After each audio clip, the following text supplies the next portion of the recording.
오늘은 한국에서는 어버이 주일이기도 하고 미국에서는 마더스 데이로 우리가 보냅니다.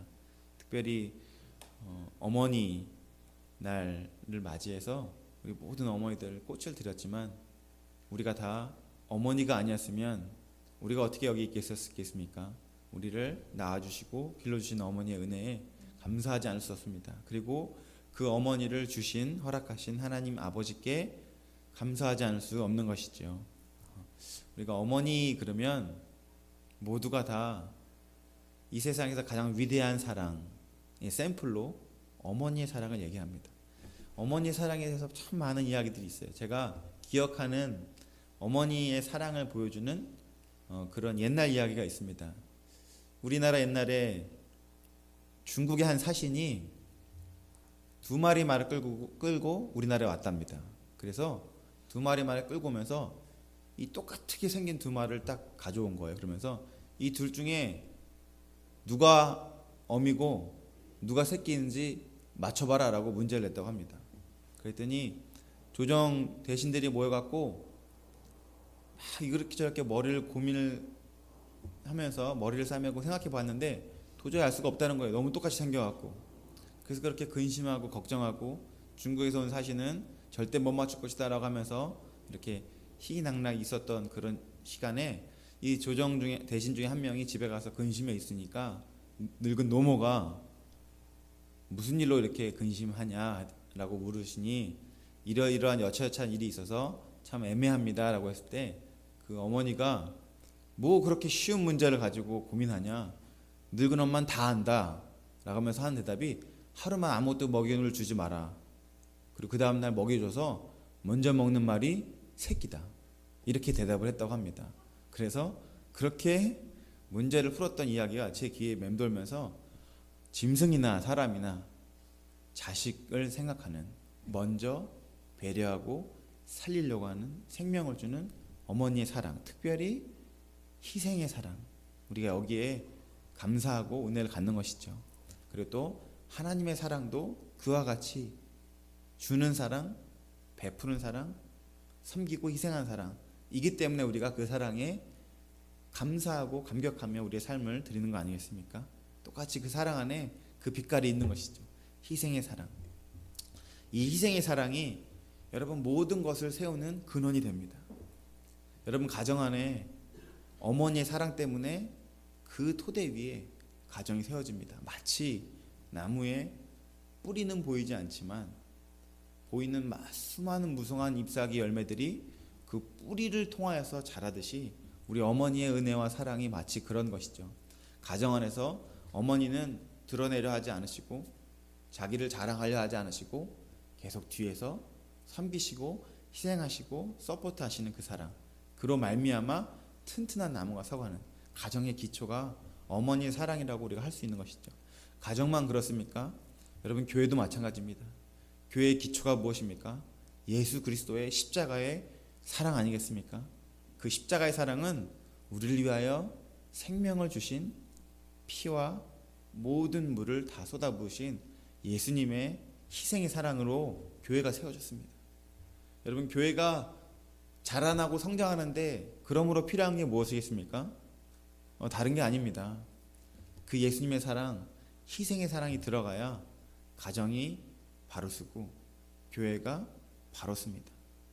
그리고 더 나아가서 가정과 교회, 그리고 오늘 우리 본문 말씀 보면 민족도 이 어머니 여인들의 사랑으로 쓰는 것을 보게 됩니다. 여러분 창세기는 우리가 지난주까지 창세기로 말씀을 마쳤는데, 창세기는 이스라엘 민족의 이야기라기보다는 이스라엘 민족의 시초가 되는 아브라함 가족의 이야기입니다. 그래서 그들이 창세기 끝나고 가나안 땅에 있었다가 아브라함의 후손들, 아브라함과 이삭과 야곱의 자손들이 다 어디로 갔습니까? 애굽으로 들어갔습니다. 그때 그들의 인구수를 성경이 몇 명이라고 그러냐면 70명이라고 합니다. 여러분 70명이 민족입니까? 70명 그냥 가족이죠. 한 가족 공동체가 그 나라에 들어간 거예요. 그리고 그들이 이제 400년이 지나서 출애굽기가 시작됩니다. 그리고 출애굽기 1장과 2장은 그 그 시작되는 이스라엘 민족이 시작되는 이야기 출애굽기에 1장과 2장에 나오는 스토리는 누구의 이야기냐면 산파 그리고 모세의 어머니의 이야기입니다. 여자들의 이야기로 출애굽기가 시작됩니다. 다시 말해서 출애굽기 1장, 2장에서 말하고 싶은 내용이 뭐냐면 이 민족은 가정이 어머니의 사랑의 기초 위에 세워지듯이 교회가 예수 그리스도의 사랑에 세워지듯이 민족 또한 누군가의 희생의 사랑으로 인해서 특별히 여인들의 사랑으로 인해서 세워졌다라는 것을 이야기하면서 출애굽기 1장, 2장이 시작되는 것입니다. 오늘 이 여인들의 이야기를 통해서 하나님의 은혜를 좀 나눠보려고 해요. 여러분, 이스라엘 백성들에게 창세기는 하나님이 모든 만물의 근원이 되신 분, 창조주이시다라는 것에 대한 신학적인 메시지입니다. 그리고 그들을 부르신 아브라함을 특별히 택하여 부르신 정체성을 준 성경이 창세기예요. 그렇다면 출애굽기라고 하는 것은 그 이스라엘 백성이 이스라엘이라고 하나님이 부름받은 애굽으로부터 노예에서 해방되어서 하나의 민족을 이루게 된 이야기가 출애굽기의 이야기이기 때문에 이스라엘 백성들에게 출애굽기는 하나님의 사역, 특별히 구원 사역의 제일 첫 모델이 된다고 해서 중요하게 여기는 성경이 출애굽기입니다. 그런데 이 출애굽기 이야기의 시작 부분을 뭘로 채웁니까? 여자들의 이야기로 채웁니다. 여자들의 이야기로 채워요. 기초가 여자들의 이야기입니다. 오늘 이 여자들의 이야기 속에서 드러난 하나님이 기뻐하시는 그들의 삶의 모습들을 함께 묵상하기를 원합니다. 함께 묵상하시면서 우리 가운데서도 그들의 삶의 모습이 그대로 적용되어서 하나님께 기쁨이 될 수 있기를 예수님의 이름으로 축복합니다. 먼저 이 여자들의 이야기가 나올 때 보니까 산파 이야기가 나오니까 뭐 얘기가 나온다는 얘기예요? 애 낳는 이야기가 나오는 거예요. 여러분, 이스라엘 백성들이 하나님이 약속하신 대로 이 애굽 땅으로 인도함 받아서 400년 동안 이들에게 종살이를 하게 됩니다. 그런데 들어올 때 몇 명? 70명. 그런데 400년 후에 나갈 때 몇 명이라고 하면 성경에서 뭐라고 그러냐면 남자만 60만 명이라고 합니다. 여러분, 400년이면 그렇게 먼 시절이 아니에요. 그런데 70명이 60만 명이 됐대요. 제가 신학교 1학년 때 처음 들어갔을 때 구약 그 시간에 교수님이 숙제가 있었어요. 수학 숙제를 내주셨어요. 몇 명 나면은 60만 명이 될 수 있냐고. 이 산술적으로 계산을 해보니까 이 말이 되나? 이 불가능합니다. 불가능해요. 밥만 먹고 애만 낳아도 그 숫자가 안 나와요. 그러니까 70명이 들어가서 남자만 60만 명 나왔다는 얘기는 뭔지 모르겠지만 으악 소리가 나는 뭔가 있었던 거예요. 거의 뭐 인간이 아니라 거의 짐승같이 애를 낳은 거죠. 으악 소리가 난 거죠. 그런데 계산만 해도 으악 이 소리가 나는데 실제로 그것을 눈에 보던 사람들은 얼마나 무서웠겠어요. 여러분, 이 성경의 1장에 히브리인들이 애를 낳는 것을 보면서 애굽 사람들이 두려워했다고 얘기합니다. 여러분, 애 낳는 게 어떻게 두렵습니까? 얼마나 많이 낳길래 두려웠겠어요. 얼마나 많이 낳길래. 이 출애굽기 시대만 하더라도 여러분, 지금 애 많이 낳으면 축복이에요? 애 많이 낳으면 축복이라고 생각하십니까? 제가 뭐 저는 애를 많이 낳았다고 생각하지는 않지만 저보다 사람들이 애를 조금 낳았다고 생각하지 제가 많이 낳았다고 생각하지 않는데, 많이 듣는 얘기, 저를 만나시는 많은 분들이 저에게 많으냐 하는 얘기가 있었어요. 뭐냐면 정말 애 많이 낳으셔서 좋으셨겠어요. 너무 축복인 것 같아요 라고 얘기를 해요. 그럼 제가 항상 이렇게 대답했습니다. 많이 낳으세요. 그럼 많이 낳으세요. 이렇게 대답을 해요. 그러면 아니에요. 아니래요. 그러면 이 사람 진짜 축복이라고 생각하는 거야? 제가 그렇게 진짜 축복이라고 생각하는 거야. 왜 거절하지? 이제 이런 혼자 웃으면서 그런 얘기했었는데, 지금 시대에는 사실은 조금 이제 시대가 많이 바뀌어서 애 많이 낳는 거에 대해서 사람들이 막 핀잔을 주는 경우도 종종 덜어 있습니다. 그런데 여러분, 출애굽 시대만 해도 애를 많이 낳는다는 것은 축복 중에 축복입니다. 여러분, 태어난 애보다 멀쩡히 태어난 애보다 죽는 애가 더 많은 시대입니다. 병원이 있습니까? 여러분 뭐 어떤 좋은 환경 속에서 애를 낳습니까? 그냥 밥 먹다가 애 낳고 뭐 별의별 일이 다 있었지 않겠어요? 그냥 불과 전쟁통만 해도 우리나라 얼마 전만 해도 다리 밑에서 애 낳았다. 뭐 애 낳는지도 모르고 낳았다. 뭐 별의별 이야기들이 많잖아요. 애 낳는 이야기 들어보면. 그런데 이 몇천 년 전에 애를 낳는다는 얘기는 여러분 정말 무슨 그때 뭐 병원이 있고 약이 있고 그런 게 아니니까 얼마나 부지기수로 많은 사람들이 죽어나갔겠습니까? 그 낳는다는 해산의 고통을 경험한다는 게. 그런데 그 아이들이 어마어마하게 많이 태어나는 축복을 하나님이 허락하신 거예요. 그들에게 그 일이 있으면서 하나님이 이스라엘 백성들을 번성하게 하시는 일을 시작합니다. 그런데 그렇게 이스라엘 백성들이 번성하게 될 때 그들 안에 다시 말해서 축복을 경험하게 될 때 문제를 만나게 됩니다. 문제를 만나게 돼요. 여러분 성경에서 문제를 만날 때 그리고 내 삶에서 문제를 만나게 될 때 문제를 바라보는 우리의 시선이 참 중요한데 뭐냐면 여러분 문제는 하나님이 누구신지를 드러내기 위해 반드시 필요한 것이고 내가 하나님을 어떻게 여기는지에 대해서 드러내기 위해 반드시 필요한 것이 문제입니다. 이 문제라는 게 여러 가지 단어들로 성경에서 나와요. 뭐 고난이 될 수도 있겠고 광야가 될 수도 있겠고 뭐 뭔지 모르겠어요. 우리 인생 가운데 아무튼 하나님께서 문제를 주시는 게 아니라 문제를 허락하십니다. 그리고 그 일을 통해서 하나님 뜻을 이루어 가세요. 오늘도 이들이 놀라운 축복 속의 인생을 살아가게 됩니다. 세상에 70명이 들어왔는데 너무너무 자녀가 많아지는 거예요. 너무너무 자녀가 많아지니까 여러분 오늘 말씀 보시면 오늘 우리가 읽지는 않았지만 이 8절 말씀 보시면 요셉을 알지 못하는 새 왕이 일어나 애굽을 다스리더니 그가 그 백성에게 이르되 이 백성 이스라엘 자손이 우리보다 많고 강하도다. 자 우리가 그들에게 대하여 지혜롭게 하자. 두렵건대 그들이 더 많게 되면 전쟁이 일어날 때 우리 대적과 합하여 우리와 싸우고 이 땅에서 나갈까 하노라라고 하면서 백성이 많아지는 게 70명이 들어왔는데 70명이 들어왔는데 지금 이스라엘 민족이 그 나라 주인인 애굽 백성보다 더 많아지고 있다고 합니다. 그러니까 이게 산술적으로 가능하지 않은 일이에요. 하나님의 특별하신 축복이 임한 거죠. 막 늘어난 겁니다. 그래서 이들이 바로와 그 대사들이 어떻게 했냐면 11절에 보시면 감독들을 그들 위에 세워서 그들에게 무거운 짐을 지어 괴롭게 하여 그들에게 바로를 위하여 국고성 비돔과 라암셋을 건축하게 하니라 라고 합니다. 그러니까 그들이 번성하고 있는 이스라엘 백성들에게 애굽 지도자들이 행한 것이 뭐냐면 가혹한 노동을 시켰습니다. 손가락 하나 움직일 수 없게 그냥 힘을 쫙 뺀 거죠. 그러면 애를 낳으려고 하려면 노동을 해야 되니까 그걸 못하게 하려고 아예 그냥 극심한 노동을 주어서 그들에게 방해했는데 그 다음 구절에 뭐라고 얘기하냐면 12절에 그러나 학대를 받을수록 더욱 번성하여. 그러니까 여러분 이거 하나님의 특별한 은혜가 이 시대에 임한 겁니다.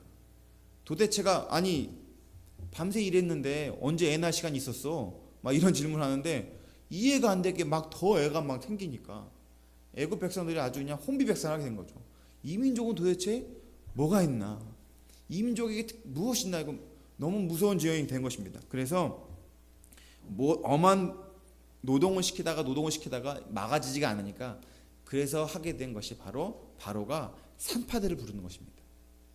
히브리 산파들, 특별히 오늘 이름이 십브라 그리고 부하라는 두 여자의 산파가 나오는데 두 여자를 불러서 너희들이 애를 받으러 갔을 때 아들이면 죽이고 딸이면 살려두라 라고 하면서 그들에게 문제를 딱 던져줍니다. 큰일 난 거죠. 큰일 난 겁니다. 아무리 열심히 나면 뭐합니까? 낳는 족족 다 죽이면 더 이상 어떻게 할 수가 없는 것이죠. 그런데 이때 이 히브리 산파들이 놀라운 기록을 하면서 놀라운 경험들을 이 성경에 기록하면서 그들의 행위를 말하고 있는데 17절 보시면 이렇게 기록되어 있습니다. 16절부터 함께 읽겠습니다. 16절에 우리 함께 읽어볼까요? 16절 17절 시작. 이르되 너희는 히브리 여인을 위하여 해산을 도울 때에 그 자리를 살펴서 아들이거든 그를 죽이고 딸이거든 살려두라. 그러나 산파들이 하나님을 두려워하여 애굽 왕의 명령을 어기고 남자 아기들을 살린지라. 이스라엘 백성들에게 위기가 왔습니다. 그건 뭐냐면 이제 아들을 낳으면 꼼짝없이 죽는 것입니다. 여러분, 바로의 명령입니다. 바로의 명령은 절대 어길 수 없습니다. 애굽에 사는 순간 바로의 명령은, 바로가 신이기 때문에 바로의 명은 어길 수가 없는데, 오늘 이 히브리 여인을 위하여 산파들이 애굽 왕의 명령을 어기고 남자들을 살렸다라고 얘기합니다. 여러분, 이스라엘 백성들이 애굽에서 몇 년 동안 노예 생활을 했죠? 400년 노예 생활했습니다. 여러분, 400년을 노예 생활하면 사람이 뼛속까지 노예 근성이 생깁니다. 주인의 눈도 못 마주칩니다. 아이에 처음에 들어왔을 때 그냥 하층민으로 사는 것이 아니라 400년이 지나면 여러분, 불순종 불복은 있을 수가 없습니다. 그런데 지금 히브리 산파들이 애굽 왕의 명령을 어깁니다. 그리고 그것에 대해서 뭐라고 성경이 얘기하냐면, 그들이 그렇게 할 수 있는 이유가 뭐냐면, 산파들이 17절에 하나님을 두려워하여라고 얘기합니다. 여러분, 하나님을 두려워한다는 얘기를 좀 오늘 본문 말씀에서는 우리의 요새 쓰는 말로 다르게 표현하고 싶은데, 그것이 뭐냐면, 여러분, 어떤 문제를 만나게 될 때, 지금 이들이 문제를 만나게 될 때, 우리가 신앙생활을 하게 될 때, 하나님의 백성으로서 늘 문제를 만나게 될 때 하나님이 우리에게 원하시는 한 가지가 바로 여기 나옵니다. 그것이 뭐냐면, 문제 앞에서 그냥 문제가 아닌 것이죠. 이거 어떻게 하지가 아니라, 이 문제는 어떤 문제냐면, 내가 하나님을 택하냐, 바로에게 속하냐라는, 택하냐라는 그런 문제인 거예요.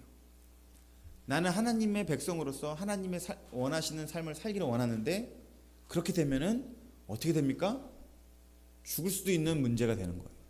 그러니까 이 문제는 내가 누구에게 속하냐라는 것을 결정내는 그런 문제를 만나는 것입니다. 그때 이들에게 하나님을 두려워하라는 단어는 그들에게 있었던 한 가지를 얘기해 주는 것이 뭐냐면, 바로 영적인 용기가 그들에게 있었습니다. 여러분, 여자가 강합니까? 남자가 강합니까? 여러분, 남편이 강해요? 아내가 강해요? 우리가 눈으로 딱 보면 남자가 강해 보이지만, 인생을 다 살아보면 다 여자가 강하다는 걸 알게 됩니다. 싸우다 그냥 남자가 나가 떨어져요. 못 이겨요. 그렇게 그냥 인간적인 모습도 그렇지만 영적인 영역에서도 오늘 산파들을 보니까 이들 안에, 여러분, 400년을 노예 생활을 하면 절대 못 어깁니다. 그 명령을 어기기가 결코 쉽지 않습니다. 그런데 이 산파들 안에 하나님을 두려워하면서 그들 안에 영적인 용기가 생기기 시작합니다. 그러면서 담대하게 하나님 앞에서 하나님 편에 서는 선택을 하는 것을 오늘 보게 됩니다. 사랑하는 성도 여러분, 하나님이 그들에게 먼저 축복을 주셨습니다. 셀 수 없는 자녀들을 막 낳을 수 있는 축복을 주셨어요. 그리고 그들에게 그냥 막 번성하는 축복을 그냥 두는 것이 아니라 그들 앞에 하나의 문제를 주십니다. 그리고 그 문제를 통해서 하나님은 우리에게 영적인 용기를 선택하도록 허락하세요. 동일하게 사랑하는 성도 여러분, 저 여러분 가운데 하나님이 동일하게 역사하십니다. 그것은 무엇이냐면, 여러분 그냥 신앙생활 하도록 하나님이 우리 삶을 두지 않습니다. 무엇인지는 모르겠지만 영적으로 다시 한번 하나님 앞에서 바로 설 수 있게, 용기 있게 결단할 수 있게 문제를 주신다는 거예요. 여러분, 그곳 가운데서 우리는 선택의 기로에 서게 됩니다. 내가 하나님의 편에 서게 될 것인지 세상의 편에 서게 될 것인지, 여러분, 매일매일 이 기로 앞에서 우리를 하나님이 이끌어내십니다. 바로 이 일을 통해서 하나님이 일을 이루기 원하시는 거예요. 여러분, 오늘 이 문제 앞에서 이들의 영적인 용기로 말미암아 어떠한 일이 됐습니까? 70명으로 시작한 하나의 가정이 한 민족을 이루게 됩니다. 이 영적인 용기로 말미암아. 사랑하는 성도 여러분, 우리의 영적인 용기를 취하여서 하나님의 편에 서게 될 때 하나님은 반드시 우리의 삶을 그냥 수만 많아지는, 양만 많아지는, 그냥 덕지덕지 풍성해지는 그런 삶이 아니라 정말로 하나님이 기뻐하는 하나님의 백성의 삶으로 우리의 삶을 변화시키실 것입니다. 우리 영적인 용기를 하나님께서 요구하세요. 하나님 편에 서시기를 예수님으로 축복합니다. 세상이 아니라 하나님 편에 서는 거예요. 여러분, 이 선택을 통하여서 산파들은 죽을 수도 있을 것을 경험했습니다. 하지만 그럼에도 불구하고 그들 안에 영적인 용기를 취하였어요. 여러분, 이런 것들이 비단 산파들에게만 있지 않습니다. 계속해서 하나님이 이런 문제들을 사람들에게, 하나님의 백성들에게 보여주세요. 출애굽하여서 이스라엘 백성들로 하여금 그냥 출애굽한 다음에 약속의 땅으로 가지 않게 하시고 처음에 뭘 만나게 하십니까? 홍해 바다를 만나게 합니다. 여러분, 계속해서 영적인 용기를 취하도록, 그리고 그 용기를 취하면서 하나님이 그 일을 어떻게 행하시는지를 하나님이 계시하기를 원하세요. 우리 삶에도 동일한 거예요. 여러분, 다윗이 골리앗 앞에 서게 됐을 때 그 다윗이 소년이었습니다. 이스라엘 백성들이 다 블레셋 군대를 두려워하여서 벌벌 떨게 될 때 만군의 여호와의 이름을 저주하고 모욕하며 골리앗이 조롱할 때 아무도 그 백성 중 누구도 두려운 마음에 휩싸여서 아무도 나서지 못할 때 어린 소년 다윗이 나와서 너는 칼과 창과 단창으로 내게 나오지만 나는 만군의 하나님 여호와의 이름, 지금 네가 모욕하는 그 이름을 가지고 네 앞에 나간다고 하면서 영적인 용기를 가지고 나간 것을 우리가 보게 됩니다. 그에게 골리앗보다 더 뛰어난 용맹함이나 힘이나 전투력이 있지 않았습니다. 그에게 무엇이 있었습니까? 영적인 용기가 있었습니다. 하나님 편에 서고자 하는 영적인 용기.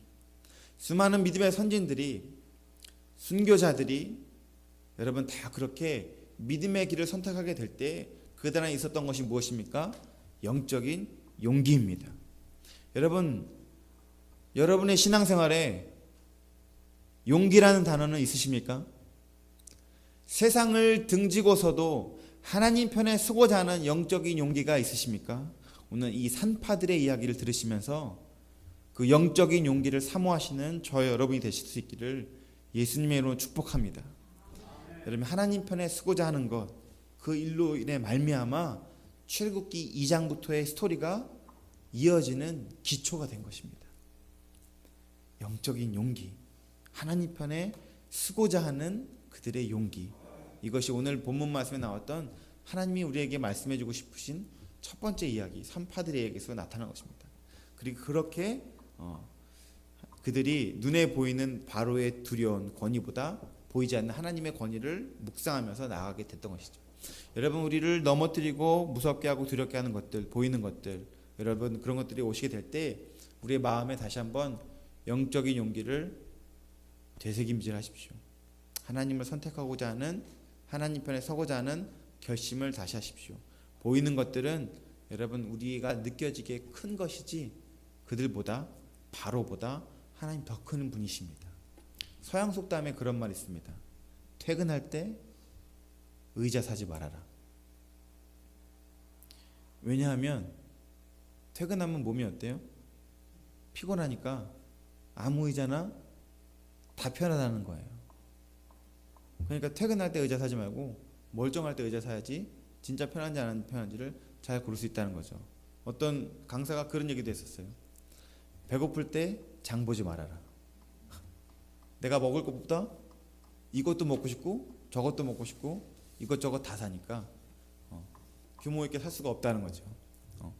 이게 다 무슨 얘기냐면 눈에 보여지는 것들, 내 삶을 가깝게 여겨지게 하는 것들, 이런 것들보다 사실은 실제로는 보이지 않는 진리, 이런 것들이 더 중요하다는 것의 하나의 예시입니다. 우리는 너무 보여지는 것에, 느껴지는 것에 쉽게 요동하니까 바로 앞에서 보이는 바로, 여러분 그것보다 보이지 않는 하나님이 더 가깝게 느낄 수 있지만 그들이 하나님을 선택한 이유는 그들 안에 있는 진리를 향한 그런 마음, 그리고 하나님 편에 서고자 하는 영적인 용기가 있었기 때문에 그 일이 가능했던 것입니다. 사랑하는 성도 여러분, 이 땅 살아가면서 중요한 것, 보이지 않으시지만 이 땅을 다스리시고 그 누구보다 강하신 왕 중의 왕, 만주의 주 되신 하나님 편에 서는 것입니다. 이 영적인 용기를 취하는 저와 여러분 될 수 있기를 예수님으로 축복합니다. 그들에게 산파들의 이야기가 나오면서 또 산파들의 용기도 나오지만, 하나님 편에 선 용기가 나오지만 또 다른 이야기도 있습니다. 오늘 우리가 읽지는 않았지만 그들이 그렇게 남자아이를 살리게 될 때 그 아이 중에 이 출애굽기 하나님의 사역을 감당하는 주인공 누가 태어납니까? 모세가 태어납니다. 그 남자아이 중에 한 명이 모세예요. 그런데 모세도 죽지 않았습니다. 그리고 출애굽기 2장에 보시면 그 남자아이가 죽지 않은 이유가 뭐냐면 그 어머니, 요게벳이라고 하는 어머니가 모세를 살려둡니다. 그런데 히브리서에 보면은 그 모세를 살려둔 것을 뭐라고 기록하냐면 히브리서 11장 23절에 믿음으로 모세가 낳았을 때 그 부모가 아름다운 아이임을 보고 석 달 동안 숨겨 왕의 명령을 무서워하지 아니하였다라고 얘기합니다. 어머니에게도 요게벳에게도 똑같이 하나님을 향한 영적인 용기가 있었어요. 하나님 편에 서고자 하는 영적인 용기가 있었어요. 그리고 더 나아가서 영적인 용기, 하나님 편에 서는 영적인 용기뿐만이 아니라 또 하나가 더 있었습니다.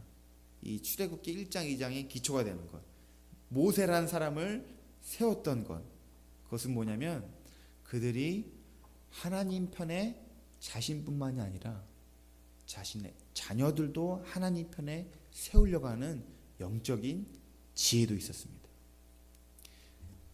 오늘 읽지는 않았지만 여러분 출애굽기 2장을 보시면 아시지만 석 달 동안 아이를 숨겼습니다. 아이가 컸어요. 더 이상 숨길 수가 없으니까 어떻게 합니까? 역청과 진을 바른 한 상자 안에 모세를 집어넣고 나일강에 흘려보냅니다. 그리고 그것이 흘러들어가서 바로의 궁전으로 가게 돼서 바로의 공주의 손에 딱 만나게 됩니다. 그리고 나서 그때 그 누이 미리암을 보내서 이 아이를 위하여서 히브리 유모를 구해주겠다고 하면서 남자아이는 죽어야 되지만 아주 합법적으로 모두가 다 죽어야 되는 그 시기에 아주 편안하게 바로의 궁전에서 모세를 기르게 됩니다. 그런데 그냥 기른 것이 아니라 어떻게 길렀는지는 모르겠지만 여러분 모세가 장성하여서 잘 아시는 대로 출애굽기 이야기, 애굽 백성들을 이 노예에서 해방시킬 때 그 모세의 내면 안에 있는 이야기를 히브리서에 뭐라고 얘기를 하냐면 이렇게 기록합니다. 믿음으로 모세는 장성하여 바로의 공주의 아들이라 칭함받기를 거절하고 도리어 하나님의 백성과 함께 고난받기를 잠시 죄악의 낙을 누리는 것보다 더 좋아하고 그리스도를 위하여 받는 수모를 애굽의 모든 보화보다 더 큰 재물로 여겼으니 라고 얘기합니다. 왕자로 자랐습니다. 모세가 왕자로 자랐는데 왕자로 자란 모세에게 마음 안에 어떠한 것이 심겨졌냐면 내가 바로의 공주로서 그렇게 떵떵거리면서 살아가는 것이 아니라 하나님의 백성과 함께 고난받고 싶다라는 마음이 그 안에 있었어요. 그리고 그리스도를 위하여 받는 수모, 이것을 애굽의 모든 보화보다 더 큰 재물로 여겼다라고 얘기합니다. 그러니까 이 세상의 부귀 영화보다 하늘나라의 영화를 더욱더 사모했다는 것입니다. 여러분 모세가 어떻게 해서 이런 마음을 품게 되었을까요? 누가 가르쳤을까요? 당연히 유머라고 속이면서 들어갔던 친엄마 요게벳이 양육했던 것입니다. 누군가가 모세를 그렇게 양육하여서 모세가 그렇게 자라났던 거예요. 여러분 그래서 우리가 어머니의 은혜, 사랑 얘기할 때 낳으실 때의 괴로움, 또 기르실 때의 수고로움 두 가지를 다 얘기하잖아요. 낳으실 때의 괴로움을 용기라고 얘기하면 기르실 때의 수고를 또 지혜라고 얘기할 수 있습니다. 여러분, 우리는 어머니에게 다 배웠습니다. 여러분, 어머니들은 선생님입니다. 티처예요. 다 가르쳐 주십니다. 어머니들은 셰프, 요리사입니다. 어머니들은 우리가 뭘 잘하고 잘못한지를 판단해주는 판사예요. 때로는 어머니들은 우리의 운전기사, 드라이버예요. 어머니들은 우리에게 하나님을 가르쳐 주시는 신학자, 패스터예요. 어머니들은 모든 것이에요. 어머니들에게 다 배웁니다. 어머니들의 지혜가 이렇게 중요한데, 특별히 하나님 편에 서게 하는 지혜가 얼마나 중요합니까? 제가 어렸을 때 저도 어머니에게 다 배웠습니다. 지금 생각해 보면은 어머니에게 미술도 배웠고, 어머니에게 계산하는 법도 배웠고, 절약하는 법도 배우고, 사람에게 어떻게 대하는 법도 배우고, 내 마음 안에 있는 근심과 고민 상담해 주시면서 그런 상담가로서 그런 치유도 받게 되고, 신앙적인 면도 다 배우게 되고, 어렸을 때 어머니랑 억지로 끌려가서 불렀던, 가정예배 드렸던 찬송가 때문에 지금의 음악적인 은사가 생긴 건 아닌가, 이런 생각도 있고, 모든 걸 다 학교에서보다 가정에서 더 많이 배운다 할 때 그 가정이 누구겠습니까? 당연히 어머니죠. 신앙적인 것도 분명히 또 어머니에게 많이 배웠습니다. 제가 처음으로 아르바이트를 했습니다. 그것이 언제냐면 대학교 여름방학 때예요. 대학교 때 저희 가정이 재정적으로 넉넉지 않아서, 또 저는 장남이고 해서 일을 해서 좀 학비를 벌고 싶다고 해서 대학교 들어가서 사실은 학교 다니면서도 파트타임으로 계속 일하면서 용돈도 쓰고 그렇게 했었는데, 방학 때가 되어서 이제 더 많은 돈을 벌고자 풀타임으로 일을 했습니다. 그때 일을 한 것이 음식 배달원이었어요. 출근하는 시간에 퇴근하는 게 일과입니다. 그러니까 9시에 출근하면 9시에 퇴근, 10시에 출근하면 10시에 퇴근. 그러니까 편하게 너 출근하는 시간에 퇴근해라고 하는 직장이었어요. 그래서 아무 때나 가면은 그때 딱 시간 끌면 그게 AM이 PM이 되면 퇴근하면 되는 거예요. 그런 직장이었는데, 그때 돈으로 한 달에 미국 미화로 약 1,000불 정도 받았습니다. 한 달에. 그러니까 2달 일하면 2,000불이에요. 그리고 그때 제가 학비가 약 2,000불 됐었어요. 그래서 그것으로 학비를 마련하고자 일을 했습니다. 방학 때 내내 일을 했는데, 돈을 딱 받았어요. 받아서 이제 학비를 하려고 어머니에게 딱 주니까, 그때 어머니가 저한테 이렇게 얘기했어요. 너 처음 네 손으로 힘들게 번 돈인데 평생을 하나님이 너한테 공급하실 것을 믿고 기대하면서 미안한데, 또 부탁인데 이거 하나님한테 헌금하는 거 어떻게 생각하니? 라고 하면서 제가 그 얘기를 하시길래, 그래요, 얼마요? 그랬더니 다 라고 하셨어요. 그래서 이거는 학비 내야 되는데, 그래서 학비는 뭐 부모님이 또 보태줄 수도 있고, 그러니까 그래도 이 돈은 다 하나님께 드렸으면 좋겠다라고 또 어머님 부탁하셔서, 그때 저는 믿음이 없었습니다. 그때 저는 하나님을 믿지 않았어요. 교회는 다녔지만. 그런데 어머니가 이렇게 말씀하셔서 그냥 그렇게 하세요라고 하면서 다 드렸습니다. 별로 힘들게 드린 것 같지도 않아요. 아직 돈 맛을 못 봤었던 것 같아요.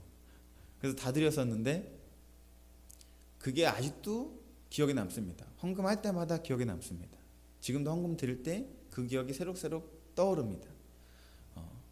사랑하는 성도 여러분, 오늘 우리 출애굽기 이야기를 들으면서 산파들의 이야기, 어머니들, 여인들의 이야기를 보면서 하나의 가정의 기초가 되는 것, 교회의 기초가 되는 것, 민족의 기초가 되는 이 여인들의 이야기 속에서 우리가 보는 것은, 그들에게 하나님 편에 서고자 하는 영적인 용기도 있었을 뿐만 아니라, 또 하나는 하나님 편에 서서 하나님을 가르치는 영적인 지혜도 있었음을 보게 됩니다. 여러분, 이것이 모든 것의 기초가 됐던 거예요. 사랑하는 성도 여러분, 이 땅 가운데 우리가 반드시 놓치지 말아야 될 것이 진짜 지혜입니다. 이 땅에서 놓쳐도 될 만한 것을 놓치는 것, 그것이 옳게 사는 거예요. 그것이 지혜롭게 사는 거예요. 그런데 바로의 공주의 아들로 자란 모세가 히브리서 말씀에 뭐라고 얘기하냐면, 애굽의 모든 보화보다 그리스도를 위하여 받는 수모를 더 귀한 제물로 여겼다고 얘기합니다. 그리고 그 이유를 뭐라고 얘기하냐면, 왜냐하면 그것은 그날에 상 주시는 것을 믿음으로 바라보았기 때문이다 라고 얘기합니다. 사랑하는 성도 여러분, 우리에게, 우리의 자녀들에게, 모든 믿는 성도들에게 주는 교훈이 뭐가 있겠습니까? 이 땅이 아니라 영원한 나라를 위해서 살아가라. 여러분, 입버릇처럼 고백하라는 얘기입니다. 자녀를 양육하면서 고백하십시오. 이 땅이 아니라 영원한 나라를 위하여서 살아가라. 이 세상 권세가 아니라 하늘 권세를 두려워하면서 살아가라. 계속해서 우리에게 알려주시는 것입니다. 하나님의 편에 서라. 어떠한 영역에서 있었든지. 사랑하는 성도 여러분, 오늘 이 말씀을 통하여서 이 어머니들의 희생, 헌신, 사랑, 이런 것을 말미암아 한 민족이 세워졌던 것을 보게 되면서 특별히 그 어머니들의 용기, 그리고 어머니들의 지혜를 보면서 하나님의 구원의 사역을 이루어 가시는, 여시는 것을 묵상하면서 동일하게 우리에게도 한 가지를 원합니다. 바로 영적인 용기를 가지고 하나님 편에 서는 것, 그리고 영적인 지혜를 사모하며 하나님 편에서 서는 것, 그것을 우리에게 원하시는 것입니다. 오늘 그렇게 산파 그리고 모세 어머니가 그렇게 행동하게 될 때 하나님이 그들에게 어떻게 했는지 이 1장의 마지막에 고백하는 것을 보면서 말씀을 마치고 싶습니다. 우리 한번 1장 20절, 21절 한번 같이 읽겠습니다. 시작. 하나님이 그 산파들에게 은혜를 베푸시니 그 백성은 번성하고 매우 강해지니라. 그 산파들은 하나님을 경외하였으므로 하나님이 그들의 집안을 흥왕하게 하신지라. 아멘. 하나님의 은혜가 임한 곳은 하나님 편에 선 산파들에게 있었습니다. 영적인 용기를 가지고 하나님이 주신 지혜를 가지고 하나님의 편에 선 산파들에게 하나님의 은혜가 임하였고, 그 은혜가 어떻게 임하였냐면 그 백성은 번성하고 강해지니라. 하나님이 산파의 집안을 흥왕하게 하신지라. 여러분, 산파가 하나님을 향하여서 하나님 편에 서게 되었는데 어떤 결과가 있냐면 산파의 집안도 흥하여졌고 뿐만 아니라 그 백성마저도 번성하고 강하여졌습니다. 사랑하는 성도 여러분, 우리가 하나님 편에 서게 될 때 우리의 뒤에 펼쳐질 인생들을 믿음으로 바라보시기 바랍니다. 우리가 하나님의 편에 서게 될 때 우리의 뒤에 열릴 세상은 흥왕하여지고 번성하여지고 강해지는 것입니다. 하나님의 나라의 백성으로서 더욱더 하나님이 은혜를 부어주신다는 것입니다. 그러므로 오늘 우리 말씀처럼 오늘 다시 한번 여러분 하나님 앞에서, 주님, 저에게 나를 두렵게 하는 것에서 영적인 용기를 가지고 하나님 편에 서게 인도해 주세요. 주님, 세상에서 그럴싸한 것들, 괜찮은 것들, 좋아 보이는 것들, 그런 것들이 아니라 그리스도와 함께 고난받는 것, 숨어당하는 것이 더 귀하고 값진 보물입니다라는 영적인 지혜를 배우게 해주세요라고 그런 귀한 결단이 있으시기를 예수님의 이름으로 축복합니다. 우리 함께 기도하시겠습니다.